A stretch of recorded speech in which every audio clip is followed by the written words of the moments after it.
చాలామంది అడుగుతుంటారు varicose oil ఉంటుందా, మసాజ్ ఉంటుందా, డీప్ టెండర్ మసాజ్ చేసుకోవచ్చా, సూపర్ఫిషియల్ మసాజ్ చేసుకోవచ్చా, ఆయిల్ వాడచ్చా, వేడి ఉప్పు రాయొచ్చా, కాళ్ళు వేడి నీళ్ళు నింపుకోవచ్చా?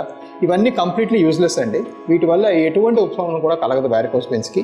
ఒక సింపుల్ కాన్సెప్ట్ ఏంటి, మన సపోజ్ తలనొప్పి వచ్చింది అనుకోండి, అమృతాంజన్ రాసుకుంటే అక్కడ మంట వస్తుంది. ఆ మంట ఏం చేస్తుందంటే లోపల పెయిన్ని కాస్త సప్రెస్ చేసి ఒక గేట్ కంట్రోల్ థియరీ అంటాం.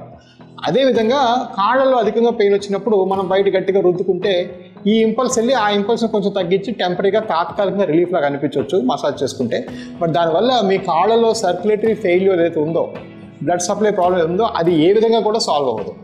పైపెచ్చు ఆయిల్స్ ఎక్కువగా రాసుకోవడం, దానిలో పర్ఫ్యూమ్డ్ ఆయిల్స్ అంటే ఎక్కువ వాసన వచ్చేవి అలాంటివి రాసుకుంటే వాటికి వచ్చే కెమికల్స్కి ఇంకా ఫర్దర్ ఎగ్జిమా ఇంకా వర్సన్ అవుతుంది. So absolutely no oils, no ఇంటి చిట్కాలు వాడకూడదు.